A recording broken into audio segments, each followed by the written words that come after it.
근데 우리가 기대감이 크다 할지라도 마음속에 부담감이 없을 수는 없습니다.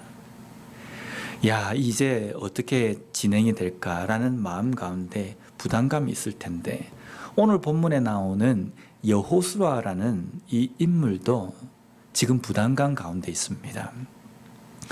여호수아 1장은 어떤 내용인가라고 이야기한다고 한다면, 이 상황이 이스라엘 백성들에게는 아주 중요한 시기고, 또 어떻게 보면 큰 혼란의 시기일 수 있는 그 시점입니다. 왜냐하면요, 지금 이스라엘 백성들이 애굽에서 나와서 40년을 광야 생활을 했습니다. 근데 그 40년을 광야 생활을 하고 난 다음에 이제 요단강 앞에, 요단 동편에 딱 서 있습니다. 요단강만 딱 건너면 어떤 땅입니까? 가나안 땅입니다. 하나님께서 약속하신 젖과 꿀이 흐르는 땅, 그 땅에 이제 들어가게 되는 겁니다. 그러니까 얼마나 중요하겠습니까? 광야의 40년, 이것도 중요하지만요, 실질적으로 그들에게 있는 목표점, 마지막 최종 종착지, 이 광야 생활의 종착지는 이 가나안 땅에 들어가는 것, 가나안 입성입니다. 근데 문제는 뭐냐면, 요단강을 건너서 가나안 땅에 들어가면 이 가나안 땅에는요, 야, 이스라엘 백성들을 환영하는 그러한 사람들이 있는 것이 아니라, 그 땅을 빼앗기지 않기 위해서 이스라엘 백성들에게 방어적인 자세로, 아주 위협적인 자세로 있는 가나안의 거민들이 있다는 겁니다. 그럼 이스라엘 백성들은 여기에 들어가서 뭘 해야 되냐면 정복 전쟁을 해야 됩니다. 싸움을 해야 됩니다. 전쟁을 해야 된다는 겁니다. 그러니까 너무나도 중요한 이 시기에 이스라엘 백성들에게 엎친 데 겹친 데 일로 무슨 일이 생기냐면 모세가 죽습니다. 40년 동안 하나님의 말씀을 직접적으로 받고 이스라엘 백성들을 인도했던, 어떻게 보면 이스라엘 백성들에게는 영적인 아주 지주와 같은 그러한 훌륭한 리더인 모세가 죽었다는 겁니다. 그러면 리더가 없는 상태입니다. 이스라엘 백성들에게는 혼란의 시기라는 겁니다. 그런데 여기에 모세를 대신해서 누가 지도자로 임명을 받았냐면 여호수아입니다. 여호수아가 오랜 기간 동안에 모세와 함께 사역을 했다고 하지만 40년을 광야 생활 가운데 모세가 어떻게 이 이스라엘 백성들을 인도하였고 어떻게 하나님의 말씀을 전했는지 옆에서 지켜봤지만 한번 생각해 보십시오. 여호수아의 입장에서 야, 나는 할 수 있다라는 자신감이 컸겠습니까? 아니면 난 어떻게 하지? 어떻게 내가 이걸 견뎌낼 수 있을까? 감당할 수 있을까? 이런 생각이 컸겠습니까? 아마 두려움이었을 겁니다. 두려워하는 그 여호수아에게 하나님께서 무슨 말씀을 주시냐면요, 두려워하지 말라, 내가 너와 함께 하리라. 그래서 여호수아 1장 6절에서부터 10절까지 말씀은 구구절절히 하나님께서 여호수아에게 이 약속을 하시고 있다는 겁니다. 실제 하나님께서는요, 여호수아를 모세 차기 지도자로 세우신 것은 어느 날 갑자기 하신 것이 아니라 신명기 3장 28절 말씀에 이미 말씀하셨습니다. 우리 신명기 3장 28절을 함께 읽어보도록 하겠습니다. 시작. 너는 여호수아에게 명령하고 그를 담대하게 하며 그를 강하게 하라. 그는 이 백성을 거느리고 건너가서 내가 볼 땅을 그들이 기업으로 얻게 하리라 하셨느니라. 아멘.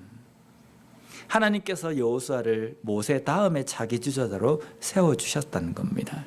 근데 아무리 그렇게 세웠다 할지라도 인간인 여호수아의 입장에서는요, 두려움이 분명히 더 앞섰을 겁니다.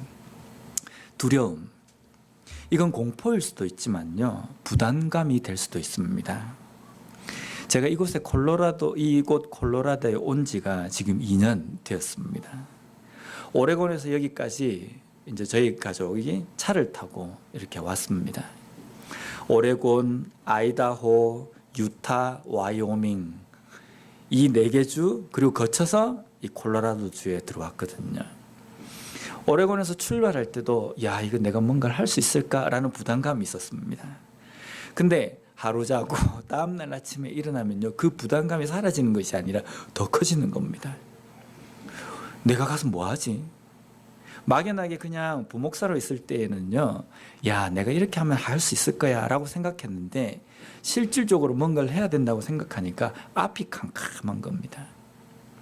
그래서 아이다호, 유타, 와이오밍을 거쳐가지고 콜로라도주에 탁 들어오니까 이게 간판이 하나 보이는 겁니다.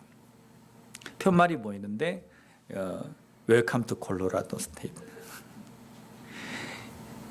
운전하는 중에 그걸 보는데 제 딸은요, 이거 이제 기념으로 남겨야 된다면서 사진을 찍고 그러는데요, 저는 그 편말을 보는 순간에 이제 큰일 났다, 빼도 박도 못하겠구나 부담감, 두려움이 막 생겼습니다. 피하고 싶은 생각, 뭐 그런 생각도 좀 있기도 하고, 내가 가서 그냥 못하겠다고 할까? 이런 생각도 들기도 하고. 그런데 이런 생각이 한국에서 사회 갈 때 부격자리에 있으면서 교회를 옮길 때마다 들었던 생각입니다. 제가 전에도 한번 말씀을 드렸지만 처음 신학교에 들어가서 다른 교회 전도사로 갈 때요, 가는데 아침에 쭉 가면서 이게 교회 가기 전까지 무슨 온갖 생각이 다 드는 겁니다. 그러다가 교회 딱 도착해서 예배를 딱 드렸는데 못 하겠는 겁니다. 사역을 처음 해보니까요. 그때 전도사 때 중동부에 설교를 하기 위해서 올라갔는데 애들이 전부 저만 쳐다보고 선생님도 저만 쳐다보고 뭘 해야 될지도 모르겠고, 그래서 예배가 끝나고 난데 마음속에 이런 생각이 들었습니다. 담임 목사님 찾아가서 아무리 생각해도 못하겠습니다, 이렇게 말해야 되겠다. 그렇게 사역을 시작한 지가 이제 시간이 꽤 오래됐습니다. 근데 그때 생각했던 그 부담감하고 이게 다른 겁니다. 내가 과연 잘할 수 있을까? 근데 그리스도인들이 이런 마음이 생기면 어떤 이 답을 내립니까? 세상 사람들은 야, 부딪혀보자 라는 생각도 있겠지만, 또 어떤 사람은 포기해버리자, 접자, 여기서 끝내자 이렇게 생각하지만, 우리 그리스도인에게는 마음속에 그런 생각이 있지 않습니까? 내가 모든 것들이 다 막혀 있는 것 같고, 나 혼자인 것 같고, 너무 고독하고 외롭고 누구 하나 의지할 것 없는 그러한 싸움을 내가 싸워야 된다고 할 때에 우리는 그제서야 발견하게 되는 것은 모든 통로는 막혀 있지만 하늘로 향한 하나님과의 그 통로는 열려 있다는 것을 그제서야 깨닫게 된다는 겁니다. 그래서 내가 기도밖에 할 수 없구나라는 것을 알게 된다는 겁니다. 하다 안 되니까 기도한다, 이게 아니라 하다 다 해보니까 기도만큼 확실한 일이 없다는 것을 깨닫게 된다는 겁니다. 하나님께서 나와 함께 하시면 모든 것들이 막혀 있다 할지라도 나는 할 수 있구나, 내가 할 수 있고 내가 감당할 수 있구나라는 것을 깨닫는 것, 그것이 우리의 삶이라는 겁니다. 하나님께서 두려움과 부담감을 안고 있는 여호수아에게 주신 말씀도 바로 이 말씀입니다. 내가 너와 함께한다. 그래서 모든 것이 막혀 있고 누구 하나 의지할 수 있는 사람이 없다 할지라도 나 여호와가 너를 강하게 하고 너를 붙들고 있기 때문에 너는 이 일을 모세보다 더 훌륭하게 감당할 수 있을 것이다 라는 말씀, 이것이 바로 여호수아에게 주신 말씀이라는 겁니다. 우리도 이 말씀을 듣고 이 중요한 시점에서 하나님께서 함께 하시겠다는 이 약속을 붙들고 시작하는 2020년이 되었으면 좋겠습니다. 이렇게 하나님의 약속의 말씀을 받고 깨달은 여호수아가 그 다음으로 한 행동이 무엇입니까? 10절 말씀에 있습니다. 우리 함께 읽어보도록 하겠습니다. 시작. 이에 여호수아가 그 백성의 관리들에게 명령하여 이르되, 아멘. 여기 보면 10절 말씀의 시작이 뭐라고 되어 있냐면 이에 여호수아가 라는 겁니다. 여호수아가 그 백성의 관리들에게 이야기했다. 이 무슨 뜻입니까? 이에 라는 이 뜻은요, 앞에 있는 일의 결과입니다. 앞에 하나님께서 약속의 말씀을 주셨습니다. 약속의 말씀을 듣고 여호수아가 그래 내가 은혜를 받았다 그것으로 끝나는 게 아니라 그 주신 약속의 말씀을 붙들고 믿고 이에 여호수아가 무엇을 해야 하는지 깨닫고 그 일을 시작했다라는 뜻입니다. 우리가 살면서 그런 생각이 들지 않습니까? 내가 어렵고 힘들 때마다 하나님께서 말씀을 통해서 위로를 주시고 용기를 주십니다.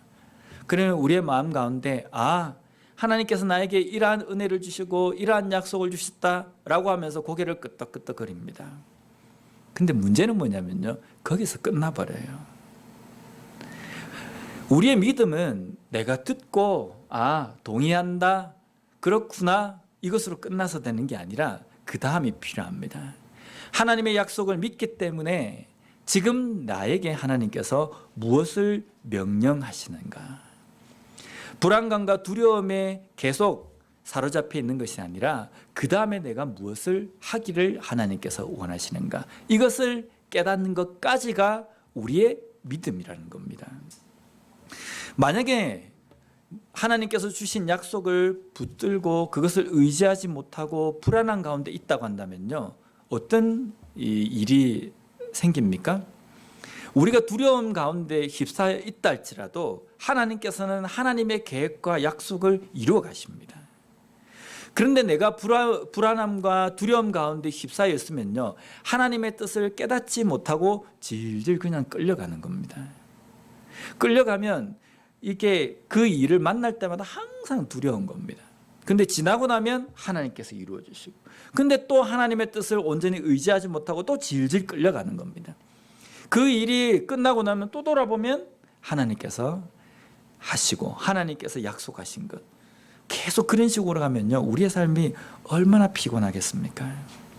그런데 무슨 일을 걸어간다 할지라도, 어떤 일을 당한다 할지라도 하나님의 약속 붙들고 하나님께서 함께 하심을 믿고 걸어가는 삶이라고 한다면요, 어떤 상황 속에서도 찬양하면서 감사하면서 평안함 가운데 삶을 살아갈 수 있다는 겁니다.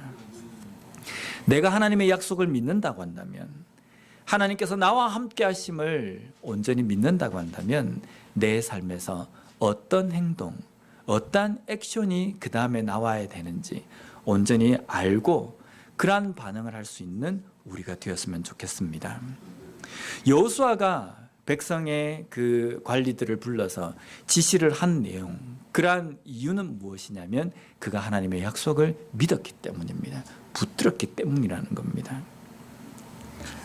여호수아가 그 약속을 믿고 붙들었기 때문에 그가 그 다음에 해야 할 일을 백성들에게 명령하는데 그 내용이 무엇이냐면요, 11절 말씀에 있습니다. 우리 함께 읽어보도록 하겠습니다. 시작.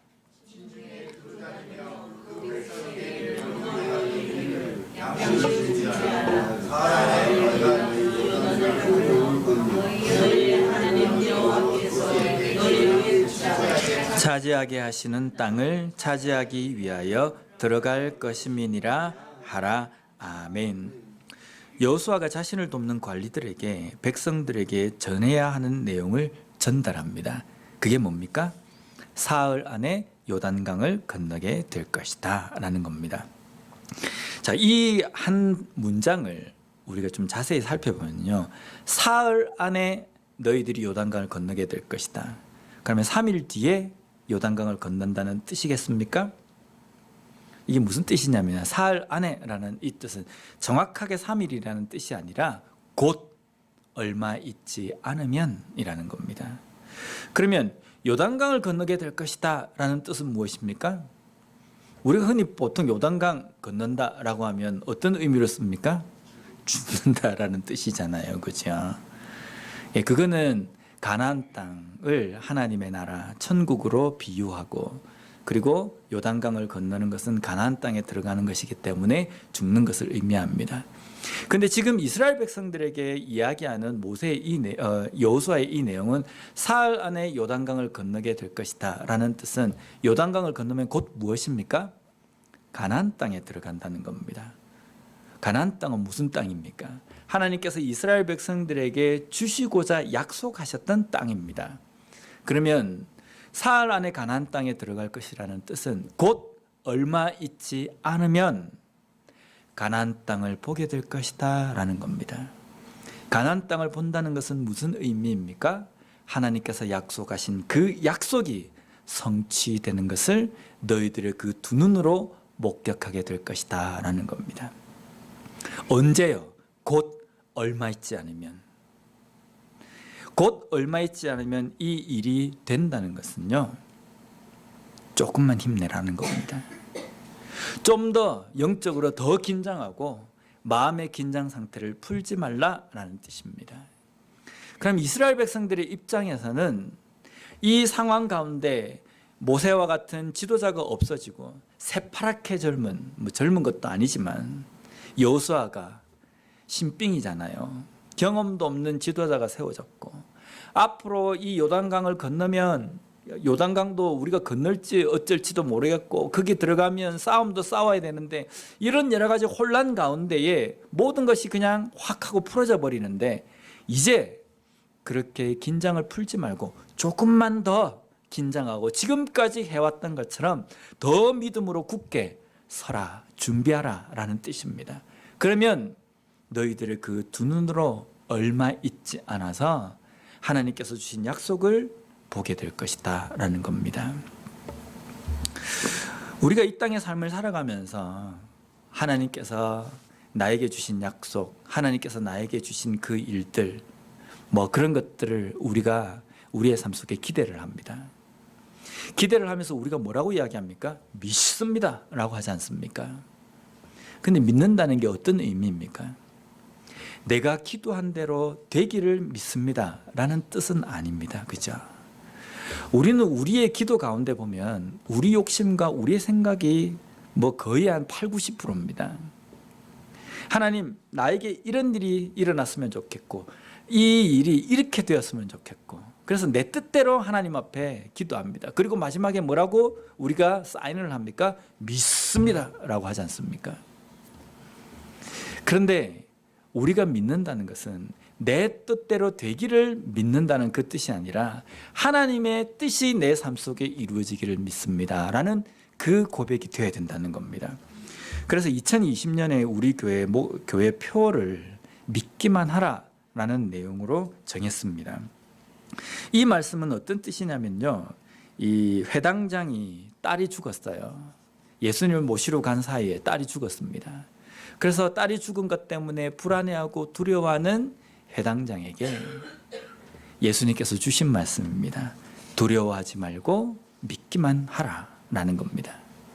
예수님께서 말씀하실 때 회당장에게 무엇을 믿기만 하라고 말씀하셨겠습니까? 너의 딸이 반드시 살 것이다, 이것만 믿으라 라는 뜻이겠습니까? 물론 그 뜻도 여기에 포함이 되어 있습니다. 그러나 그보다 더 선행되는 것은 무엇이냐면요, 딸이 죽었건 딸이 살았건, 가능해 보이건 불가능해 보이건 너와 함께하고 있는 내가 예수 그리스도임을, 내가 바로 하나님임을 너는 믿어야 한다라는 말씀이 거기에 기본적으로 이 회당장에 주시는 말씀이라는 겁니다. 하나님께서 우리에게 말씀하십니다. 두려워하지 말고 믿기만 하라. 무엇을 믿으라는 겁니까? 그 두려움이 내 삶에서 사라질 것이다, 나의 삶에 어려운 것들이 없어지고 성공만이 있을 것이다, 이것만 믿으라는 뜻이 아닙니다. 내 상황이 어떻다 할지라도, 내 삶이 어떤 형편이라 할지라도, 내 앞에 무슨 일이 일어난다 할지라도 하나님이 나와 함께 하심을 믿으라는 겁니다. 어떠한 상황 속에서도 하나님은 나를 떠나시지 않는 분이심을, 그 약속을 하신 분이심을 믿으라는 겁니다. 또한 내 상황이 어떻다 할지라도 그 모든 일들 속에 하나님이 계획하신 것, 하나님께서 이루시고자 작정하신 것들이 반드시 이루어질 것이라는, 하나님의 뜻대로 모든 것이 진행될 것이라는 것, 그것을 믿으라는 말씀이라는 겁니다. 그 믿음을 가지고 그러한 고백을 하며 살아가는 이 한 해가 되었으면 좋겠습니다. 사흘 안에 요단강을 건너게 될 것이다. 이스라엘 백성들이 소원하고 이스라엘 백성들이 원한 것이 아니라 하나님께서 계획하시고 작정하신 겁니다. 내가 이 이스라엘 백성들을 적과 꿀이 흐르는 가나안 땅으로 데려갈 것이다. 하나님께서 이스라엘 백성들에게 주신 약속이고 언약입니다. 요단강을 건너게 될 것이다 라는 것은 내 뜻이 곧 이루어질 것이다 라는 뜻입니다. 너희들이 원하는 대로 되는 것이 아니라 내가 원하는 대로 될 것이라는 겁니다. 이스라엘 백성들의 생각 속에는 무슨 생각이 더 많았겠습니까? 건너지 말자, 그냥. 괜히 가나안 땅에 들어가서 그 거민들을 들쑤셔가지고 싸우지 말고 그냥 가나안 동편에 여기에 우리가 그냥 머물면 좋지 않겠는가, 이러한 생각들이 어쩌면 더 지배적이었을 겁니다. 왜냐하면 변변한 지도자도 없고 우리가 싸울 만한 어떤 무기도 없고 형편도 아닌데 괜히 가나안 땅에 들어 요단강을 건너서 힘겨운 그런 싸움을 하지 말고 그냥 여기가 우리 충분히 살 수 있으니까 여기 살면 되지 않겠느냐. 이스라엘 백성들이 40년 동안 하나님에게 퍼부었던 원망입니다. 여기가 좋사오니, 이집트가 좋사오니. 그런데 하나님께서는 건너게 될 것이다. 너희들이 여기 있기를 좋아한다 할지라도 내 약속, 내가 한 언약은 내가 반드시 이룰 것이며 너희들이 거기로 가지 않는다 할지라도 나는 너희들이 이끌고 거기로 들어가겠다라는 것이 사흘 안에 요단강을 건너게 될 것이라는 그 말씀 가운데 담겨있는 하나님의 뜻이라는 겁니다. 근데 이 말씀을 주시면서 여호수아에게 무엇을 명령하냐, 여호수아가 또 이스라엘 백성들에게 무엇을 명령하냐면요, 양식을 준비하라 라는 겁니다. 양식을 준비하라는 뜻이 무슨 뜻입니까? 지금 이스라엘 백성들은 매일매일 무엇을 먹습니까? 만나를 먹습니다. 이제 그러면 좀 있으면 만나가 떨어질 것이다, 이 뜻이 아니에요. 이스라엘 백성들이 만나를 언제부터 못 먹게 되냐면요, 가나안의 소산을 먹는 그때, 그 해부터 만나가 그칩니다. 그러면 지금 이 시기에도 이스라엘 백성들은 매일매일 만나를 먹습니다. 근데 만나의 유통기간은 며칠입니까? 하루입니다. 그러면 양식을 준비하라는 것이, 군인들이 지금 이스라엘 백성들이 요단강을 건너서 이제 싸움을 싸워야 되는데 어떻게 하라는 겁니까? 만나를 주머니에다가 이만큼 짊어지고 그때마다 배고플 때마다 먹으라, 이 뜻일까요? 여기 지금 양식을 준비하라는 것은 무슨 뜻이냐면요, 전쟁 준비를 하라는 겁니다. 이제 들어가서 정복 전쟁을 할 거니까 싸움 준비를 하라라는 겁니다. 이 말씀에서 우리가 좀 자세하게 봐야 될 게 뭐냐면요, 왜 하나님은 이스라엘 백성들을 가만히 보호해 두시고 가나안 땅에 무슨 불에서 그 소돔과 고모라 상에 내린 것처럼 유황불을 내린다든지 아니면 큰 물을 내려가지고 가나안 땅에 있는 거민들을 다 몰아내고 다 죽이고 완전히 그냥 다 준비시킨 상태에서 이스라엘 백성들을 입성시키지, 왜 하나님께서는 이스라엘 백성들이 들어가서 그 40년의 광야 생활을 겨우겨우 견뎌서 온 이스라엘 백성들에게 전쟁을 명령하셨는가? 왜 그러셨는가? 이유는요, 모릅니다. 근데 왜 하나님께서 전쟁을 하게 하셨는가? 굳이 이렇게 하셨는가? 그 뜻은 모르지만 한 가지 우리가 알 수 있는 것은 무엇입니까? 지금 정복 전쟁은 하나님께서 하나님의 백성들에게 명령하신 것이라는 겁니다. 반드시 해야 하는 것으로 숙제를 주신 것이라는 겁니다. 그래서 전쟁을 해야 한다라고 하면 이스라엘 백성들은 전쟁 준비를 하고 싸울 준비를 해야 된다는 겁니다. 우리의 삶에 하나님의 뜻이 이루어집니다. 넉넉고 그냥 가만히 있어도 하나님의 뜻은 이루어질 것입니다. 그런데 하나님께서는 그 뜻을 이루어 가시면서 우리에게 무엇을 명령하셨습니까? 손가락만 빨고 가만히 누워가지고 손 하나 까딱대지 않고 있어라, 내가 다 알아서 하겠다. 하나님은 그렇게 우리에게 명령하시지 않으셨어요.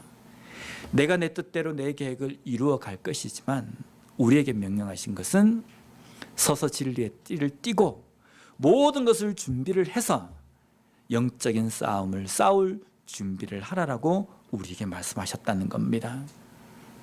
우리가 이 땅의 삶을 살아가면서요, 끊임없는 영적 전투, 영적 전쟁을 해야 한다는 겁니다. 야, 오늘 내가 부흥회에서 은혜를 많이 받았다. 그래서 이 은혜가 내 마음 가운데 뭐 터질 것 같다. 그 은혜가 며칠 갑니까? 며칠도 안 가요. 그 예배 끝나고 예배당 나오면서요, 누구하고 뭐 문제 때문에 한번 욱하고 혈기만 부리면요, 와르르 사라집니다. 무슨 뜻입니까? 내가 은혜를 얼마나 받았건 우리가 살아가는 이 세상은요, 우리의 은혜를 간직하도록 만드는 세상이 아니라 어떻게 하면 우리를 넘어뜨릴 것인지, 그것을 호시탐탐 노리는 공중권세 잡은 사탄이 지배하는 세상이라는 겁니다. 그러면 우리가 한순간이라도 우리의 긴장 상태, 우리의 마음을 놓아버리면요, 우리의 영적인 상태는 와르르 하고 무너진다는 겁니다. 하나님의 뜻을 이루어 가시고 하나님께서 우리의 삶 가운데 역사하시지만 우리에게 명령하신 것은요, 긴장을 놓지 말고 끊임없이 영적 전쟁을 위해서 준비하라라는 겁니다. 이스라엘 백성들이 가나안 땅에 들어가서 싸움을 싸우지 않는다 할지라도 하나님께서는 하나님의 약속을 이루어 가실 것입니다.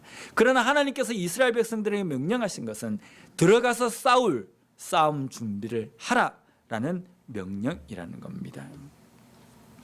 우리의 삶에서 하나님께서 명령하시는 것, 양식을 준비하라라는 겁니다.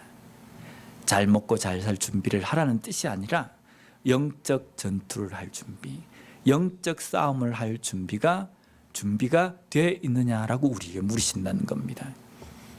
항상 새해가 되면 우리의 마음 가운데 결단하지 않습니까? 무슨 결단을 합니까? 신앙적으로 말씀 좀 읽어야지, 기도 생활 열심히 해야지, 좀 영적으로 좀 착하게 내가 좀 살아야지 결단합니다. 며칠 갑니까? 며칠 못 가죠, 그죠? 왜 그렇습니까? 영적으로 긴장하지 않기 때문입니다. 내 삶에 별 문제가 없기 때문에 말씀 읽어야 될 필요성도 느끼지 못하고 기도해야 될 필요성도 느끼지 못하는 그러한 시간들을 보내면서 우리는 점점 내 손에서 말씀을 놓고 기도를 놓아버립니다. 내 삶이 어렵기 때문에, 내 삶이 뭔가 좀 잘 되기 때문에 거기에 따라서 말씀과 기도를 어떻게 내가 가까이 하느냐, 이렇게 변환되는 것이 아니라, 자꾸 변화가 되는 것이 아니라 어떠한 상황 속에서든지 내가 영적 준비를 위해서 하나님의 말씀을 붙들고 기도의 끈을 놓지 않는 그러한 삶을 살아가는 우리가 되어야 된다는 겁니다. 하나님께서 우리에게 다시금 명령하십니다. 2020년을 시작하는 우리에게 새로운 장소로 옮겨서 새롭게 시작할 우리 교회 가운데 양식을 준비하라. 우리가 준비해야 될 양식은 무엇입니까? 우리가 영적인 싸움을 싸우기 위해서 여전히 나에게 부족한 것은 무엇인지 다시 한번 점검하고 제대로 된 영적 군사로서 서기 위하여서 내 삶에 무엇이 필요한지, 어떠한 것을 깎아내야 하고 무엇을 내가 더 붙들어야 하는지, 그것을 온전히 깨닫고 제대로 된 영적 군사로서 시작하는 우리와 우리 교회가 되었으면 좋겠습니다. 기도하겠습니다.